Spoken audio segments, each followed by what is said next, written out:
मेरा नाम सुरेंद्र सिंह बिष्ट है। मैं ग्राम सूपी का रहने वाला हूँ, जिला नैनीताल, उत्तराखंड से। कृषि में हमने जो है 12वीं तक की पढ़ाई करी, उसके बाद हम खेती कर रहे हैं। जब से हम खेती कर रहे थे 92 से मैंने खेती संभाली, तो तब से हम जो है कि थोड़ा रसायन का उपयोग यहाँ पे करते थे, फर्टिलाइज़र और केमिकल का उपयोग करते थे, जो कि 2000 के बाद हमने बंद कर दिया पूरी तरह से। उसके बाद हमें भी लगा कि हमें कि ऑर्गेनिक की तरफ जाना चाहिए, और यहाँ पे भी कुछ कार्यक्रम चले जो सरकार द्वारा चलाए जा रहे थे, उसमें हम इन्वॉल्व हुए। उसके बाद हम ऑर्गेनिक की तरफ हम यहाँ पे अधिकतर फ्रूट बेल्ट है, यहाँ पे सेब, खुमानी, नाशपाती फ्रूट का उत्पादन होता है। इसके अलावा आलू, गोभी और मटर के सब्जी में उत्पादन होता है। उसके साथ साथ ही हम थोड़ा सेमी, राजमा का भी उत्पादन करते हैं और थोड़ा हर्ब का उत्पादन भी यहाँ पे करते हैं।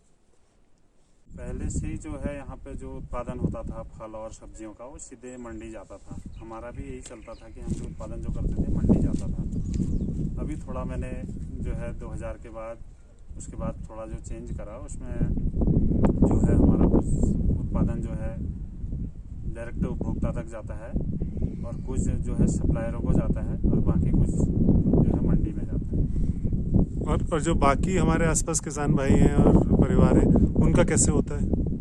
उनका तो अभी मंडी में ही जा रहा है। मंडी सिस्टम यहाँ से जो भी अपना जैसे फल है उसका पैकेजिंग करा और यहाँ पर से ट्रक में रख दिया, तो फिर वो मंडी गया, उसके बाद बनिया बेचता है उसको। दाम मंडी के हिसाब से, जब बाज़ार ऊंचा है तो थोड़ा ऊंचा मिल जाता है, कभी कम है तो कम मिलता है। 30% तो ऐसा है कि मेहनताना मिल जाता है, लेकिन जो 70% है कभी कभी तो माइनस में भी चले जाता है कि उसकी लागत भी नहीं निकल पाती। ज़्यादातर किसान जो है मंडी सिस्टम पे ही जुड़े थे। उनका यह है कि उन्होंने कभी तुलनात्मक अध्ययन नहीं किया। तुलनात्मक अध्ययन ये है कि खर्चा कितना आ रहा है, मेरी लागत कितनी लग रही है, कितने की खाद लग रही है, बीज लग रहा है, कि खर्चा कितना आ रहा है और मुझे इससे आमदनी कितनी हो रही है। ये अध्ययन करना किसान को सबसे ज़रूरी है। कभी कभी किसान ये होता है कि किसी खेत में 30,000 रुपये की लागत लगा दी और इकट्ठा उसको 25,000 रुपये मिल गया। वो सोचता है कि मुझे ठीक ठाक ही रहा है, उसको अपना जो मेहनत लगी है, बीज लगा, खाद लगा है अलग अलग टुकड़ों में, तो उसका उसको पता नहीं रहता है कि मैंने कितना खर्च कर दिया और मुझे मिल कितना रहा है।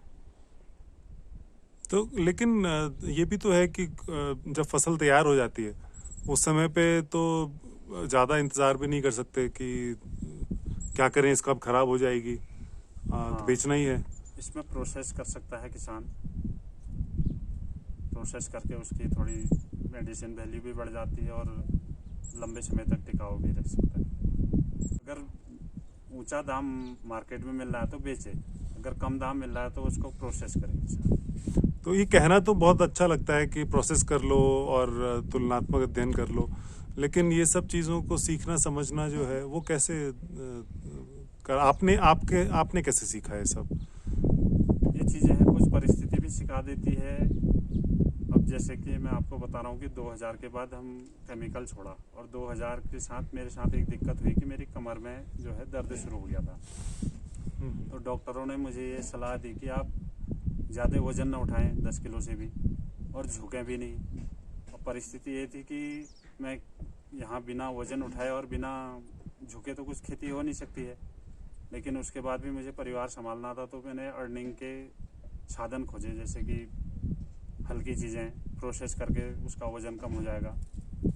तो इस तरीके से प्रोसेसिंग पे गया और मार्केट जो है सीधे उपभोक्ता तक पहुंचाने की कोशिश करी छोटे टुकड़ों में। तो इस तरीके से मेरे दिमाग में आया कि हम मतलब अच्छा कर सकते हैं। उसके साथ साथ ही जैसे मैंने इको टूरिज्म लोगों को इनवाइट किया घर पे कि रहें, थोड़ा अर्निंग बढ़े, थोड़ा हर्ब का खेती बढ़ा दी, जिसपे कि हमारा जो है बीज का थोड़ा बचत हो जाता है, और उसका ट्रांसपोर्ट जो है उसमें भारी नहीं है, वजन में कम है तो फिर हल्का है। अब जैसे हमारे पीछे आड़ू के बारे में आपसे बात हो रही थी कि स्प्रे करने के बारे में, तो आड़ू में स्प्रे होता है आपका, तो क्या किया आपने उसका? आड़ू पे स्प्रे होता है, लेकिन जैसे अब आड़ू है या गोभी है उस पर तो स्प्रे लगभग ज़रूरी है। तो इसलिए हमने उस चीज़ को मतलब अभी इग्नोर जैसा कर दिया कि उसकी जगह पर हम उसका सब्स्टिट्यूट कुछ ढूंढा। वहाँ पे हमने जैसे गोभी जगह पे आलू लगा दिया या मटर लगा दिया, जिस पे हमें स्प्रे का ज़रूरत नहीं पड़ता है। आड़ू की जगह पे हमने सेब लगा दिया, नाशपाती, खुमानी लगा दी, जिस पे अभी स्प्रे की आवश्यकता नहीं है। तो इस तरीके से हमने केमिकल से थोड़ा दूर है। जैसे अब हम फर्टिलाइज़र डालते रह रहे हैं, लेकिन किसान ये ध्यान नहीं देता है, खासकर पहाड़ों पर, कि बरसात के टाइम में उसकी उपजाऊ मिट्टी जो है वो बहते रहती है। उसको तो रोक के रखना बड़ा ज़रूरी है।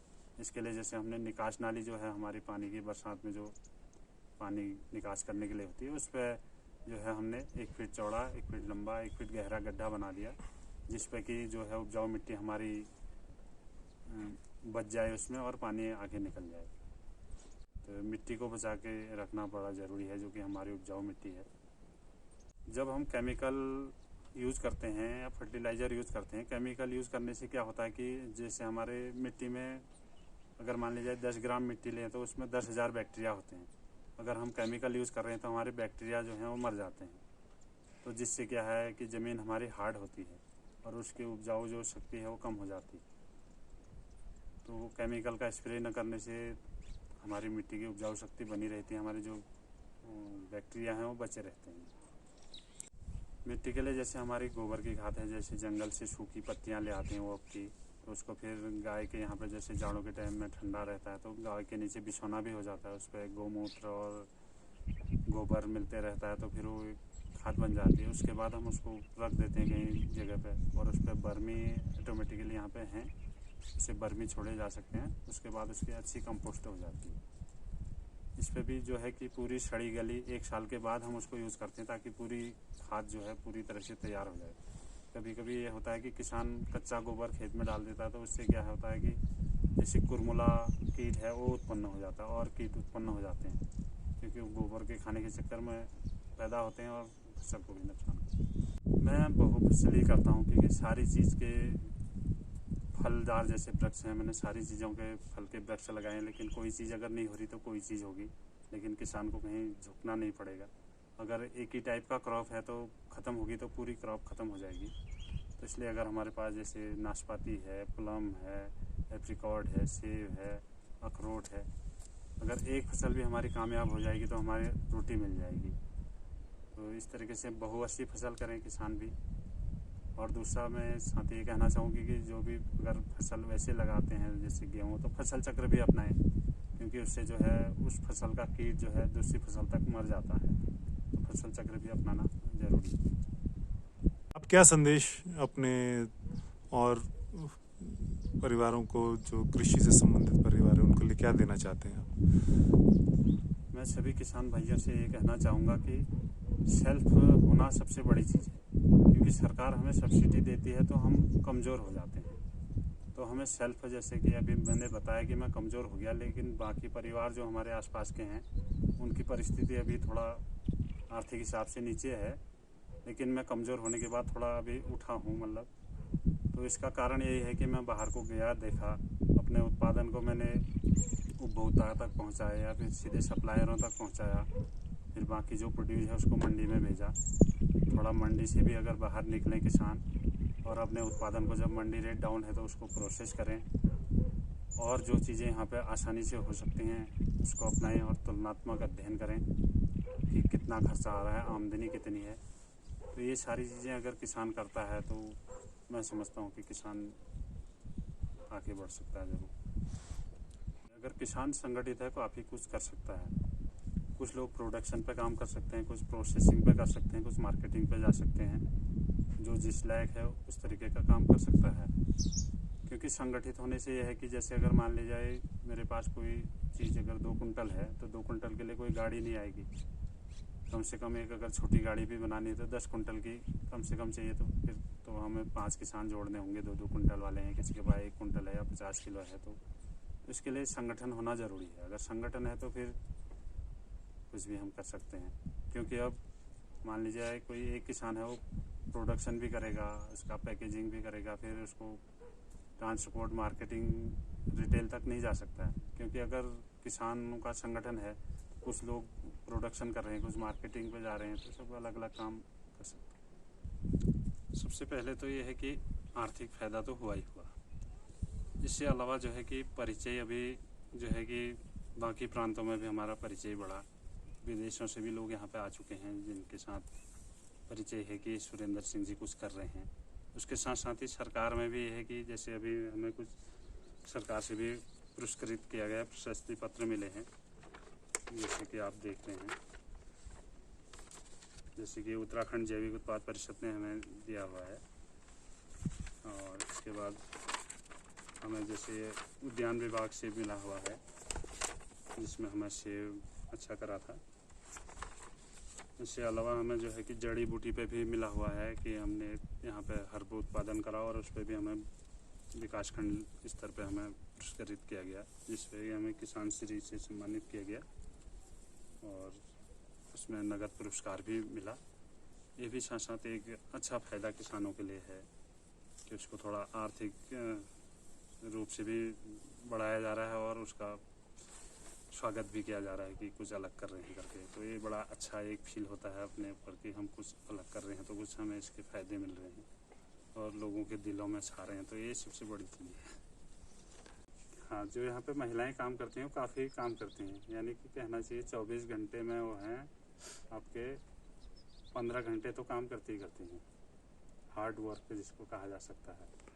लेकिन जैसे आप सवाल कर रहे हैं लेकिन बता नहीं पाते दुनिया को कि हम इतना कर सकते हैं और कर रहे हैं करके जी। और थोड़ा हल्के से भी बताइए कि पुरुष क्या करते हैं इस 14-15 घंटे में। पुरुषों का तो ज़्यादा 14-15 घंटे आराम बाकी का काम कर सकते हैं जी। क्या काम करते हैं मुख्यतः सुबह से उठ करके?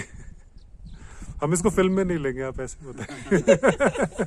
सच्चाई बताइए। फिल्म में भी ले सकते हैं अगर क्योंकि यह है कि पुरुष भी काम करते हैं, कई घरों में तो करते हैं, लेकिन 10-20% तो ऐसे हैं जो कि पुरुष और महिलाएं बराबर करती हैं।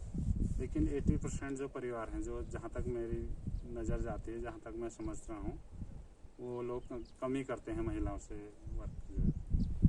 हाँ, ऐसा होता है। फिर घर का गाय बच्चों का काम यहाँ महिलाएं करती हैं, जंगल का काम ज़्यादा महिलाएं करती हैं, खाना बनाना, बर्तन पोंछना, ऐसा खेती बाड़ी भी महिलाएं ज़्यादा करती हैं, ऐसा होता है। धन्यवाद।